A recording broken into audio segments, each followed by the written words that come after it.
알려지기 시작할 때, 공생애가 시작되었을 때, 그때부터 아마 대제사장이었다라고 성경은 말하고 있습니다.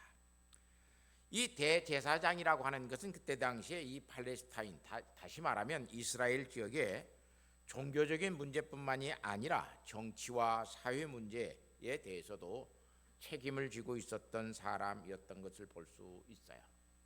그리고 이 가야바라고 하는 사람은 안나스라고 하는 사람의 사위였다라고 소개를 하고 있습니다. 이 안나스라고 하는 사람은 굉장히 유명한 사람이었습니다. 이 안나스는 어떤 사람인지 오늘 우리 성경에는 별로 나와 있지 않습니다. 또 이 안나스에 대해서 주석이 잘 소개해 놓고 있지 않습니다. 그러면 이 안나스라고 하는 사람을 알려면 어느 정도 그 유대의 일반 역사에 대한 책들을 보지 않고는 안나스라고 하는 사람을 잘 알 수가 없습니다. 예수님께서 겟세마네 동산에서 기도하시다가 제사장들이 보낸 이 무리들에 의해서 잡혀 오늘 말씀에 보니까 안나스의 집으로 끌려갔다 그래요. 이 안나스라고 하는 사람은 그때 당시에 대제사장이 아니었고 사위였던 가야바라고 하는 사람이 대제사장이었는데, 사람들은 예수님을 잡아서 어디로 끌고 갔냐면 가야바의 집으로 간 것이 아니라 안나스의 집으로 갔습니다. AD 8년에서 15년까지 제사장으로 있었던 이 안나스라고 하는 사람, 굉장히 대단한, 유대의 역사에서 가장 대단한 사람이 이 안나스라고 하는 사람이었습니다. 대제사장은 본래 성경의 구약 시대에는 종신직이었어요. 한번 대제사장이 되면 죽을 때까지 대제사장이었어요. 그런데 이 로마의 체제가 되고 대헤롯이 죽고 분봉한 헤롯 체제로 네 나라로 나누어져 유대 지역도 갈라지게 이렇게 되었을 때에 분봉한 헤롯이 대제사장을 자기의 마음대로 임명했다가 자기의 마음에 안 들면 파면했다가 이렇게 하기를 시작하였습니다. 이런 일들을 통해서 이 로마라고 하는 이 제국은 대제사장이 그래도 유대 나라의 모든 것들을 일반적으로 다스리고 있었고 자치적으로 그걸 대제사장에게 권한을 주어서 일들을 하게 하였기 때문에 대제사장이 친로마적인 사람으로 세워져야만 로마는 유대 나라를 관리하기가, 치리하기가 매우 좋았습니다. 그래서 친로마적이지 않는 사람들이 대제사장이 되면 로마는 여지없이 파면하였던 것을 볼 수 있어요. 이렇게 대제사장이 되려면 로마의 로마적이어야 되고 로마의 적극적인 추종자가 되었을 뿐만 아니라 일종의 로마의 최고에게 또 세금과 뇌물을 제공할 수 있는 사람이 되어야 로마는 편했습니다. 이렇게 로마에게 뇌물을 주고 그때 당시에 관리들에게 노물이 되어져서 대제사장이 되면 그렇게 썼던 돈들의 10배 이상을 벌 수 있기 때문에 대제사장이 되려고 하는 사람들이 많았던 것을 알 수 있어요. 어떤 면에서 보면 이 대제사장이 되면 정말 수지 맞는 장사였다고 할 수 있습니다. 성전 뜰, 이방인의 뜰에서 거기는 제물을 드릴 온갖 물건들을, 양과 모든 물건들을 거기서 팔고 있었습니다. 거기에서 이 대제사장이 되면 여러 가지 이득들을 취할 수 있었습니다. 그렇게 이 예루살렘의 이방인의 뜰들은 온갖 시장과 같이 모든 것들이 북새통을 이루고 있었던 지역이 그곳이었습니다. 요한복음 2장 13절에서 22절 말씀을 보면 예수님께서 성전에 들어가서 거기에서 장사치대의 모든 것들을 다 엎어버리고 채찍을 만들어서 그들을 후려쳐서 내어 쫓는 모습을 볼 수 있습니다. 그러면서 예수님께서 이렇게 말씀하십니다. 이것을 여기서 가져다가 내 아버지의 집으로 장사하는 집을 만들지 말라. 마태와 마가, 누가는 마태복음 2장 12절에서 17절 말씀에 보니까 내 집은 기도하는 집이라 일컬음을 받으라 하였거늘 너희가 강도의 소굴을 만들었도다. 그렇게 예수님께서 성전 정화를 하였다라고 이야기하고 있습니다. 이렇게 그들이 성전에서 장사하는 것들이 얼마나 노골적이고 얼마나 그것이 부패와 부정의 온상이 되었는가를 유대인들의 그 탈무드라고 하는 책에 보면 이렇게 기록되어 있는 것을 볼 수 있습니다. 화 있을진저 안나스의 집이여. 이렇게 안나스에 대해서 저주하고 있는 것을 볼 수 있어요. 그리고 예루살렘의 이 성전을 비롯해서 성전 어귀의 모든 것들은 다 그 당시의 사람들은 안나스의 시장이라고 불렀던 것을 볼 수 있습니다. 요한복음 2장 그래서 19절에 보면 예수님께서 그렇게 부패하고 타락한 성전을 향해서 너희가 이 성전을 헐라 내가 사흘 동안에 다시 일으킬 것이다. 이렇게 예수님은 사역 초기와 사역 말기에 성전 정화의 사건들을 하시면서 이 대사장 가문, 다시 말하면 유대인들이 속해 있던 종교적인 그 부패와 부정을 예수님은 여지없이 그들에게 드러내셨고 고발하였습니다. 그리고 사실상 안나스라고 하는 이 제사장의 가문에 대해서 심한 모욕적인 언사를 썼던 것을 볼 수 있습니다. 왜 성전을 강도의 구렬로 만드느냐? 왜 성전을 장사치의 소굴로 만드냐? 성전은 하나님 앞에 기도하는 집이지 장사하는 것이 아니다 라고 안나스에 대해서 이 제사장 가문에 대해서 심각한 모욕과 심각한 그들의 죄를 지적하고 있는 것을 볼 수 있습니다. 그러니까 이 안나스의 이 가문은 예수님에 대해서 처음부터 좋은 호감을 가질 수가 없었습니다. 반감을 가질 수밖에 없었고 그런 일들 때문에 이 안나스는 반드시 예수 그리스도를 잡아 죽이려고 호시탐탐 기회를 엿보고 있었다라고 하는 것을 알 수 있습니다. 얼마만큼 그들의 죄악이 심각했는가라고 하는 것을 보면 이 유대인들이 쓴 탈무드에 보면 대제사장들, 그들의 아들들이 그들의 금고지기가 또한 사위들이 성전의 관리들이 그들의 종들이 사정없이 우리의 백성을 막대기로 후려 때리는 도다라고 그렇게 기록해 놓은 것을 볼 수 있어요. 이렇게 요한복음 8장 13절에 그들의 그 해의 대제사장은 그 안나스의 가문 속에 있는 사위가 가야바라고 하는 사위가 그 해에 예수님의 처형하는 그때에 가야바가 대제사장이었다라고 이야기를 해요.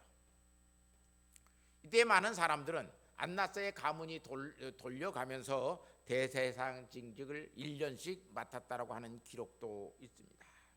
그런데 유대의 역사를 놓고 보면 그러지는 않았던 것 같아요. 그러나 50년 동안 안나스라고 하는 이 제사장 가문에서 50년 동안 아들과 자기 사위들이 돌아가면서 유대의 대제사장직을 한 것을 볼 수 있어요. 역사를 보면 안나스라고 하는 사람은 주 7년에 노마 총독 이 크림티우스라고 하는 사람에 의해서 대제사장으로 선임이 됩니다. 이 사람은 AD 6년에서 9년까지 유대의 총독을 했던 사람이었습니다.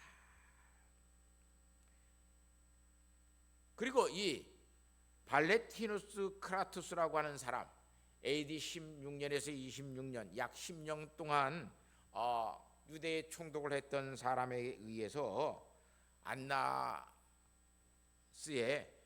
안나스가 파면을 당합니다. 그런데 얼마나 이 안나스가 수완이 좋은지 이 그라투스라고 하는 총독을 2년 동안 잘 구워 삶아가지고 이 그라투스 총독에 의해서 자기의 아들 이 엘리제라고 하는 아들을 대사장으로 밀어서 임명을 시킵니다.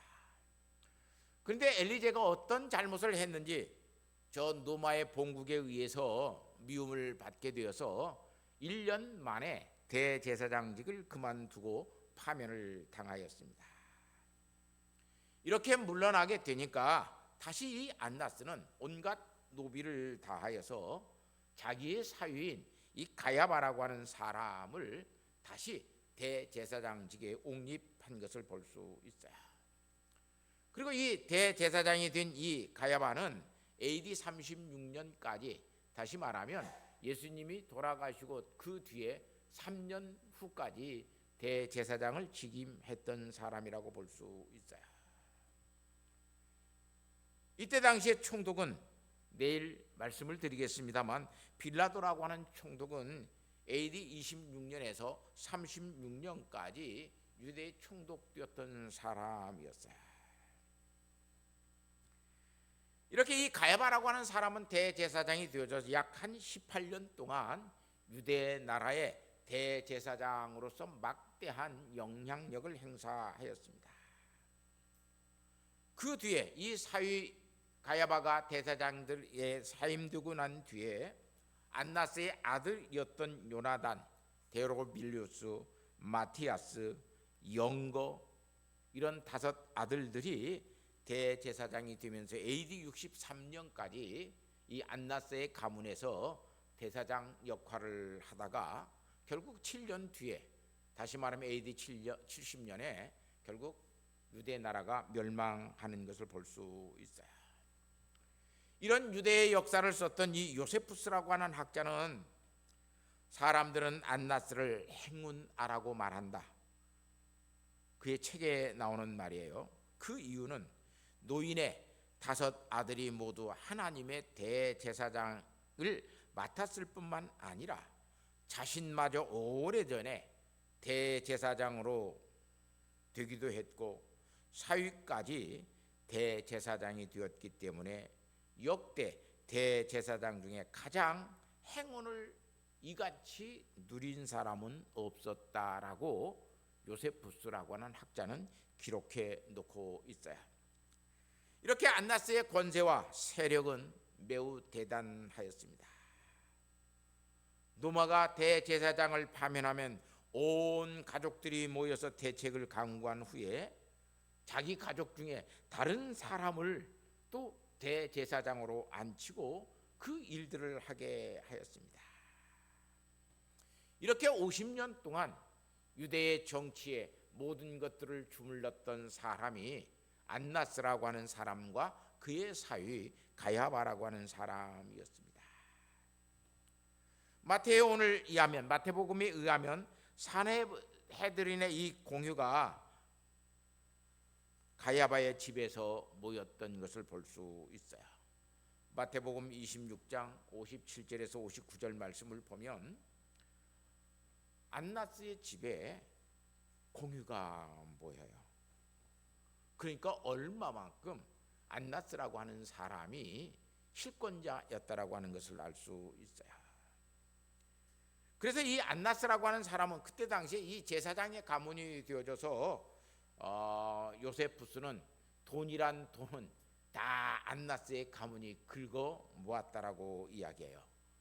그래서 유대 나라의 제일 부자가 되었고 그런 돈을 가지고 그는 또한 유대의 정치 무대에서 50년 동안 자기의 가족들을 대제사장으로 만든 사람이었다고 볼 수 있어요. 이때 당시에 그리스도께서 돌아가신 날이라고 하는 책을 쓴 진 비숍이라고 하는 학자에 의하면 이 진 비숍은 재미있는 역사적인 사료를 우리에게 밝혀주고 있어요. 그때 당시에 성전세가 다시 말하면 희생 제물로 나오는 대제사장에게 돌아가는 수입이 성전세, 반세겔씩 내는 유대인들의 이 성전세가 영국 돈으로 980파운드, 제가 계산해 보니까 약 한 200억 원이 넘는 돈이에요. 그 성전세가 제사장 안나스의 가문으로 들어갔어요. 또 그뿐만 아니라 에델사인이라고 하는 이 유대인은 메시아라고 하는 책 4권을 썼는데, 이 메시아라고 하는 책에서 성전에 와서 헌금하기 위해서 화폐를 바꿀 때에 그 액수의 12.5%를 뗐다고 그래요. 그러니까 뭐 상당히 많은 금액을 그들은 떼어냈던 것을 볼 수 있어요. 바꿔주는 돈으로. 다시 말하면 1,000원을 바꾼다 그랬으면 1,000원에 12.5%니까 한 880원쯤, 1,000원을 주면 880원 정도만 돈으로 바꾸고 그것을 착복을 했어요. 그렇게 해서 또한 그들이 벌어들이는 1년 동안의 소득이 약 한 영국 돈으로 340파운드니까 약 그 돈만 해도 70억 원 이상이 되었다라고 이야기를 합니다. 교회에 와서 자 1,000원짜리 를 가지고 와서 교회에서 헌금하려고 하는데, 교회에서 쓰는 1,000원짜리는 바꿔서 해야 돼. 세상에서 쓰는 돈은 더럽고 온갖 것인 게, 교회에서 쓰는 돈 깨끗한 돈, 교회에서 쓰는 돈으로 헌금을 해야 돼요. 근데 1,000원을 내면 교회에서 바꿔주는 돈은 한 880원쯤 내줘요. 그러니까 사실상 1,000원을 헌금하고 싶으면 한 1,250원쯤 가지고 와서 1,000원을 받아가야 되는 거예요. 그러니까 헌금하지요. 그 돈 또 떼어가지요. 이게 얼마나 이게 불합리한 제도예요. 또한 그뿐만 아니라 그들이 하나님 앞에 드리는 이 희생 제물을 하나님 앞에 바칠 때 이게 희생 제물로서 적합하느냐 적합하지 않느냐, 그것을 조사하는 명목으로 동물 한 마리당 3.5파운드, 우리나라 돈으로 지금 한 사람이 약 한 300원 정도의 7,300원 정도의 그 조사세를, 검사비를 거두어 갔어요. 또 그뿐만 아니라 가장 재물 중에 싼 이 비둘기 2마리를 값이 약 한 30파운드 되었다고 그래요. 그러니까 약 6,300원 꼴, 63,000원 꼴 되는 그런 돈을 받고 재물을 팔았어요. 이런 것들을 놓고 보면 안나스라고 하는 이 제사장 가문에서 해먹어도 너무나 해먹고 살았던 것을 알 수 있어요. 이렇게 안나스의 권력하에서, 그런 권력하에서 그런 장사의 제도들이 있고 그렇게 있는 그곳에 30대 된 젊은 갈릴리에서 온 이 촌 사람이 성전을 들어 엎었어요. 채찍을 만들고 내려 후려치고, 이 성전에서 왜 너희가 강도의 구려를 만들고 도적의 수굴 속에서 너희가 장사하고 있느냐. 그리고 그들을 다 내어 쫓아버렸어요. 이것은 가야바에 대한, 다시 말하면 안나스 가문에 대한 굉장히 불쾌한 도전이었다고 볼 수 있습니다. 예수님은 이렇게 안나스라고 하는 대제사장의 가문에 있는 이 족벌주의 신앙에 대해서 직접적으로 한 것을 볼 수 있어요. 더욱 그러면서 나사로가 부활하였다라고 하는 그 나사로가 등장되면서 백성들의 마음이 예수 그리스도에게로 다 흘러가고 예수 그리스도를 메시아로 믿는 사람들이 많이 있게 되는다라고 하는 것을 이들은 알게 되고, 예수를 이렇게 놔두었다가는 쉬운 말로 말하면 우리의 장사에 큰 손해가 일어나겠다. 그러니 예수를 죽일 수밖에 없는 거 아니에요. 그래서 자기 자신들의 지휘와 노마에 의해서 또한 이런 일로 인하여 나라가 소동되면 어려움을 당할 것 같기 때문에 그들은 예수 그리스도를 잡아 죽이려고 모우했던 것을 볼 수 있어요. 그 모우를 하는 그 과정 속에서 요한복음 11장 49절에서 53절을 보면 이 가야바가 저희의 말로 너희가 아무것도 알지 못하는도다. 한 사람이 백성을 위하여 죽어서 온 민족이 망하지 않게 되는 것을 너희가 왜 유익한 줄을 생각하지 아니하는가? 예수 한 사람 죽어서 나라가 평안하다면 예수 하나 정도는 우리가 죽일 수 있지 않겠느냐? 다른 말로 말하면 예수 하나가 죽어서 우리의 가문이 튼튼해지고 우리의 가문에 손해가 없고 우리의 가문 속에 어떤 어려움이 없게 된다면 우리는 예수 하나 정도 죽이는 거야. 죄가 있든지 죄가 없든지 예수 하나 정도 죽이는 거야. 그것이 큰 문제가 되겠느냐. 그래서 이 53절 말씀에 보니까 이날부터는 저희가 예수를 죽이려고 모후하니라. 저 예수를 어떻게 잡아 죽일까? 대제사장 안나스의 가문이 똘똘 뭉쳐서 예수를 잡아 죽일 그 모후를 하고 있었던 것을 볼 수 있어요. 이렇게 이 안나스의 가문의 이 족벌주의 신앙은 은 30의 유다를 겟셋만의 동산에 가서 은 30의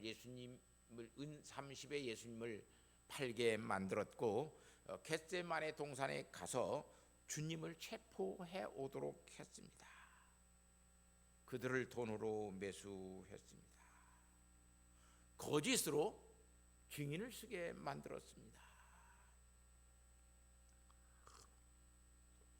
거짓으로 증인을 쓰는데 안나스의 가문에서 가만히 있겠어요?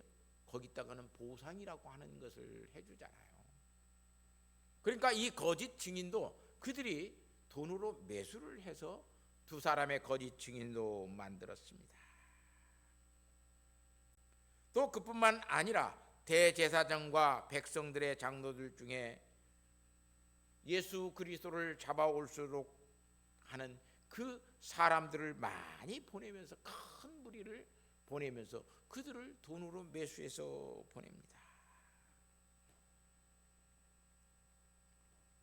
더욱이 예수님께서 무덤에 묻히시고 부활하셨을 때 마태복음 28장 15절 말씀을 보면 예수님이 부활하셨습니다. 그러니까 거기를 지키고 있던 이 병정들을 사서 돈으로 주고 예수가 부활한 것이 아니라 예수의 시체를 제자들이 와서 훔쳐갔다고 너희가 소문을 내라고 이야기합니다. 우리 집, 우리의 가문, 우리의 교회 이런 것들만 생각하고 있는 이 가문과 족벌주의 신앙은 자기의 족벌이나 가문, 자기의 어떤 단체의 이익을 위해서 어떤 유익을 얻기 위해서 이익이 된다면 유익이 된다면 법과 규칙, 정책이나 정의 이런 것들을 다 무시해버리고 농락해버립니다. 이렇게 집단적이고 이기적인 신앙을 가진 사람들은 자기에게 유리한 규정과 규칙을 만들어내려고 몸부림을 칠 뿐만 아니라 또한 그런 규칙과 그런 규정들을 만들어내고 그런 일들을 하기 위해서 또한 사람들을 돈으로 매수하는 일들이 얼마나 많습니까? 돈으로 사람들은 가서 민주당원이 되기도 하고 국민의힘 당원이 되기도 하고 돈 때문에 거기에 가서 일을 하는 사람들이 굉장히 많은 것을 볼 수 있습니다. 이렇게 이 족벌주의 신앙을 가진 이 안나스에 의해 예수님은 신문받습니다. 요한복음 11장 24절 말씀에 보니까 그렇게 안나스가 예수님을 신문하고 예수를 결박한 그대로 대제사장 가야바에게 보냈다라고 이야기해요. 그러니까 대제사장이 가야바이지만 실제적인 대제사장 권력서의 1번은 안나스라고 하는 것을 알 수 있습니다. 28절에 보면 그들이 예수를 가야바의 그 집에서 다시 관정으로, 빌라도가 머물고 있는 관정으로 예수를 끌고 갔다고 그럽니다. 그때가 새벽이었다라고 시간을 밝혀놓고 있어요. 이렇게 이 빌라도의 관정으로 끌려간 예수님은 유대법에 의해서 사실상 사형에 해당되는 사건은 낮에만 판결할 수 있었어요. 그런데 그들은 예수님을 사형에 해당된다라고 판결하면서 그것을 한밤중에 했던 것을 볼 수 있어요. 어떤 의미에서 보면 민중들이 두려웠기 때문도 그럴 수 있어요. 그리고 예수님을 밤에 신문하고 심판하여서 사형을 내렸던 것을 볼 수 있어요. 예수님을 신문했던 이 가야바는 마가복음 14장 60절 말씀에 너는 아무 대답이 없느냐, 이 사람들이 거짓 증인들이 와서 너를 치는 증거가 어떠하냐, 저 증거가 정말로 아니냐, 아니면 저 증거가 옳은 것이냐라고 예수님에게 묻습니다. 그러니까 예수님께서 내가 그라고 말을 합니다.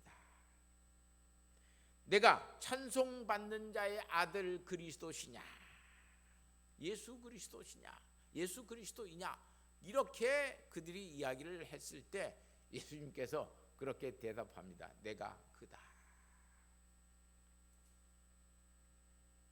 이 내가 그다라고 하는 말, 내가 나다라고 하는 이 말은 하나님께서 모세에게 했던 말이에요. 이스라엘 백성들에게 했던 말이에요.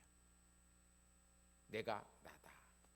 나는 우리 성경은 그걸 어떻게 구약 성경에서 번역해 놨냐면 나는 스스로 있는 자다 이렇게 번역해 놨어요. 그 말이에요, 사실. 내가 그다.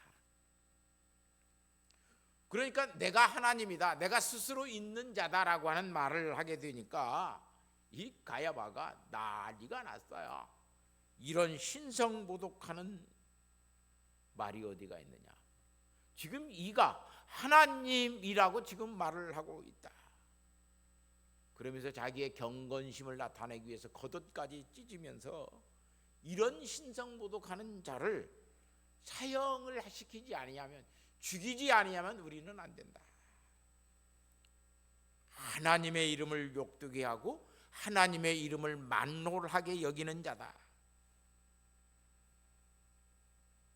이렇게 그 모든 것들을 신문하고 마가복음 15장 3절 말씀에 가서 보면 이 대제사장들이 예수 그리스도를 빌라도에게 여러 가지 죄목으로 고발하였다라고 이야기를 해요. 자, 사랑하는 성도 여러분, 지금 이 문제를 놓고 가야바 이놈 나쁜 놈이네, 안나스 이놈 참 욕심 많은 사람이네, 오늘 우리는 그렇게 욕할 수 있는 처지가 아닙니다. 그들은 대제사장이었습니다. 그들에게는 하나님을 믿는 믿음도 있었습니다. 어떻게 보면 성전과 나라와 민족을 생각하는 뜨거운 가슴도 있었습니다. 그들의 믿음에는 집단 그러나 이기주의였습니다. 그들의 신앙은 족벌주의 신앙이었습니다. 어떤 이익이 자기의 어떤 집단의 유익을 위해서 있는 것이라면 이 집단주의 신앙을 가지고 있는 사람은 양보하지도 않습니다. 타협하지도 않습니다. 어떤 법과 규칙도 지키지 않습니다. 집단주의 신앙에 딱 매몰되어져 버리면 양심도 지키지 않습니다. 약속도 헌신짝처럼 버려버립니다.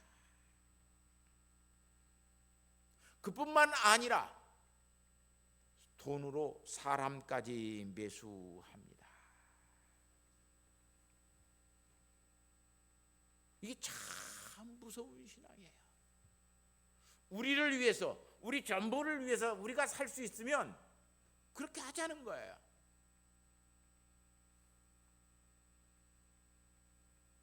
어느 시대건 이런 믿음은 우리에게 믿음으로 와서 있을 때가 너무나 많습니다.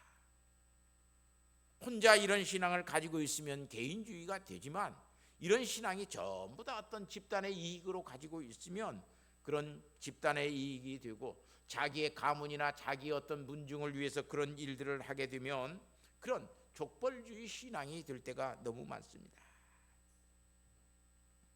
이런 믿음이 오늘 우리의 마음속에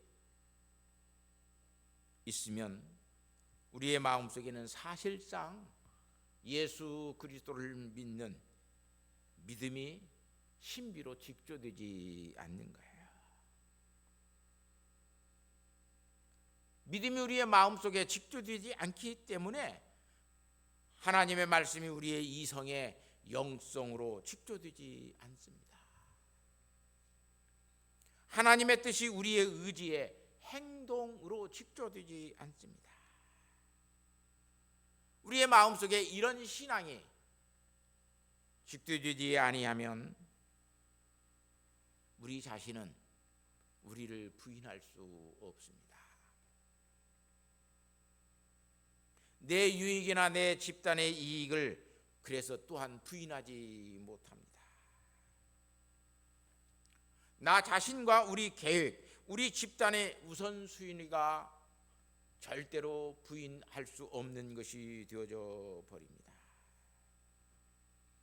그러나 그것들을 부인할 수 있는 사람, 자기 자신을 부인할 수 있는 사람은 십자가에 못 박힌 주님이 내 안에 있게 되었을 때, 그 십자가의 신비가 내 신앙 속에, 내 마음 속에 직조되어 있었을 때, 그런 신앙의 삶을 살게 될 때, 그런 부활의 믿음이 내 믿음 속에 있게 되었을 때 우리의 마음 속에 신앙이라고 하는 것이 직조되어 나갑니다. 그래서 우리의 마음속에 정말 이런 신앙을 가지고 있는 사람, 신앙이 직조되어 있는 사람은 진심으로 자기 자신의 탐욕과 어리석음을 버립니다. 그뿐만 아니라 그리스도를 통하여 주시는 온전한 구원을 바라며 오직 하나님의 영광을 위해서 자기 자신이 살아가려고 노력합니다.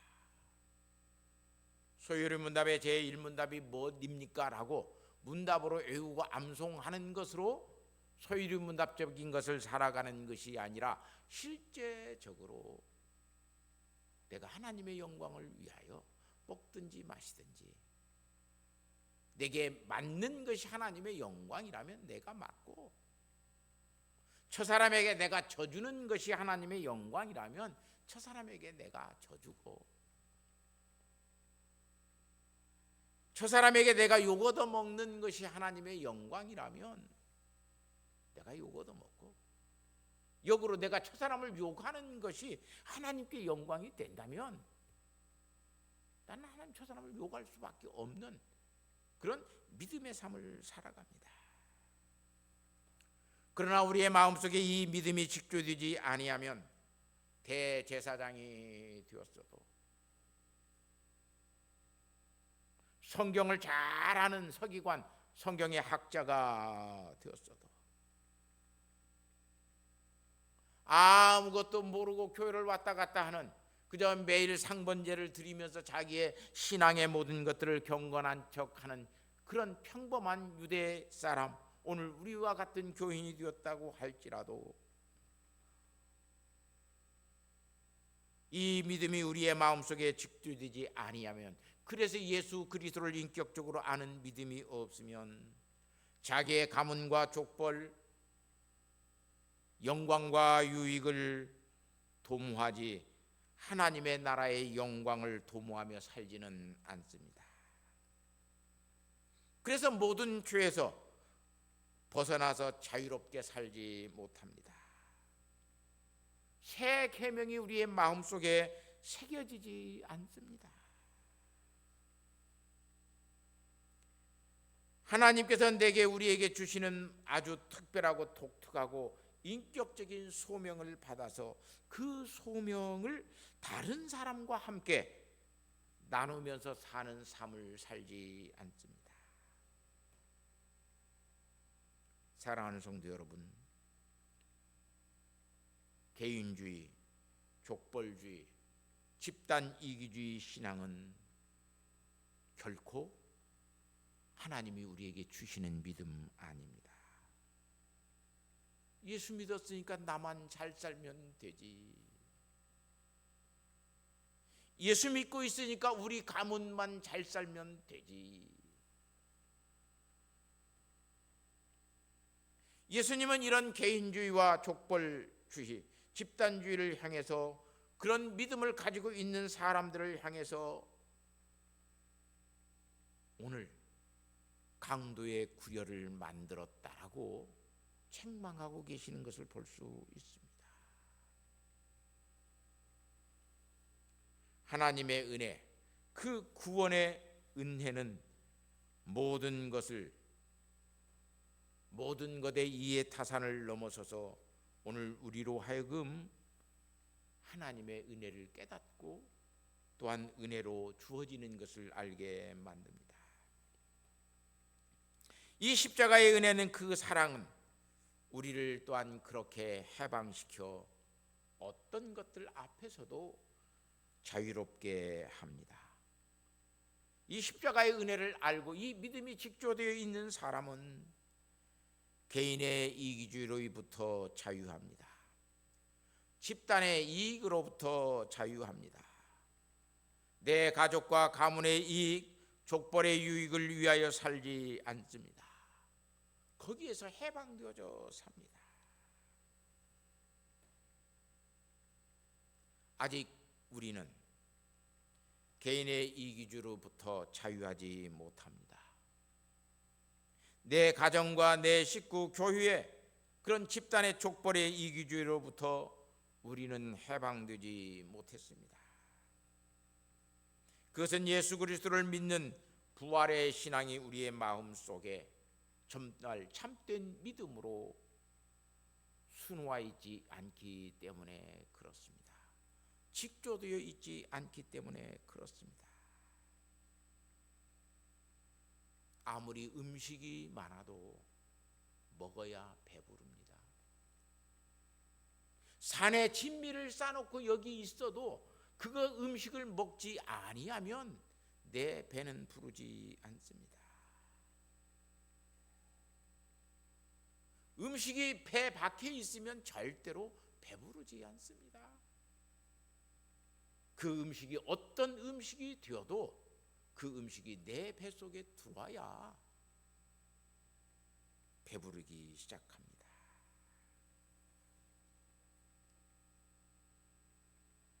향기는 맡아야 기분이 좋습니다.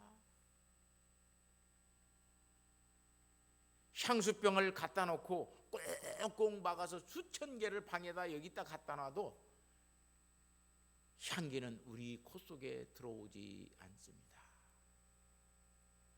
그렇게 많은 향수병을 여기다 갖다 놔도 누가 방구 한번 뀌면 그 향수병 많은 곳에서도 방구 냄새가 퍼지지 향수 냄새가 퍼지지 않습니다.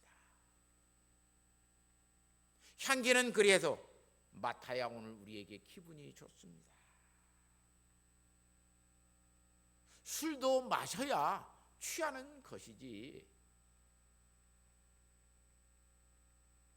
술공장 모든 것을 다 알고 있다고 온갖 술들을 다 갖다 쌓아놓고 있다고 그 속에 들어가 있어서 술에 취하는 것은 아닙니다. 마찬가지입니다. 우리의 믿음은 내 마음속에 믿음이 직조되어 있어야 그 믿음이 우리의 행동으로 드러납니다. 그래서 야고보 사도는 행함이 없는 믿음은 죽은 믿음이라고 하는 거예요. 사랑하는 성도 여러분, 우리의 마음의 믿음이 직조되면 우리에게는 경이로운 일들이 생겨납니다.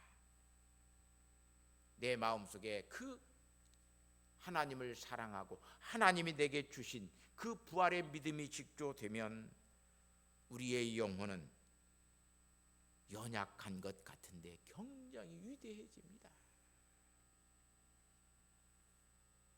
우리의 영혼이 굉장히 불결한 것 같은데 굉장히 청결하고 깨끗해집니다. 무거웠던 마음, 그 거친 마음이 솜털처럼 가벼워집니다. 믿음이 직조되면 하나님이 우리에게 주신 그 크고 부드러운 손이 그 손길로 우리를 따뜻하게 어루만져 주시는 것을 깨닫습니다. 억누르거나 억압하지 아니하십니다. 지그시 누르시며 항상 조용히 잡아 이끄시어 그 하나님의 손길이 우리를 곁길로 가게 만드는 것이 아니라 늘 하나님의 곁으로 하나님 가까이 우리를 인도해 가십니다. 이렇게 믿음이 직도된 신앙인은 하나님이 헤아릴 수 없는 은혜와 섭리로 우리의 영혼을 돕기 위해서 매만지시고 이끌어 가시는 것을 압니다. 그래서 믿음이 직조된 사람에게는 범사에 감사함이 있습니다.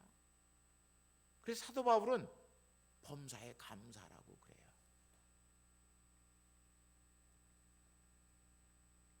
고난당하는 자가 있느냐 너는 기도할 것이요 즐거운 자가 있느냐 저는 하나님 앞에 찬송할 것이라. 왜? 믿음이 직조되기 때문에 그래요. 이것이 오늘 우리 예수 믿는 사람들이 예수님을 아는 인격적인 신앙이 우리의 마음속에 직조되어 가면 그 사람에게 있는 그게 신비로움이에요. 그 속에서 하나님의 섭리를 오늘 우리는 발견해요. 떵떵거리고 세상에서 50년 이상 권력을 잡고 유대 나라를 좌우지했던 가야바와 이 안나스라고 하는 사람은 이걸 죽어도 모르는 거예요. 어쩌면 오늘 우리도 가야바와 안나스처럼 모르고 있는지 몰라요. 그걸 모르고 있다면 그 믿음은 지금 직조되어 있지 않습니다. 순화되지 않습니다.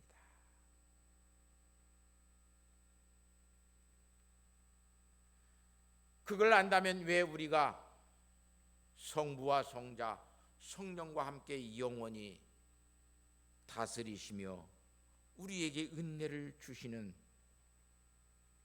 하나님의 그 섭리하심을 알고 그 신앙이 직조된 두세 사람이 모여 교회를 이루는 놀라운 신비를 깨닫게 됩니다. 그리고 두세 사람이 모여 서로 돌보고 살아갑니다.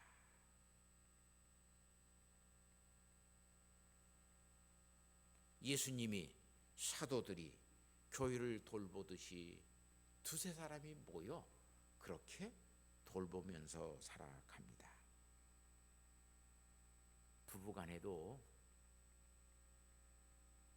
같이 살지만 정말 그 부부간이 같이 살면서 사랑이 직조되어져 사는 사람은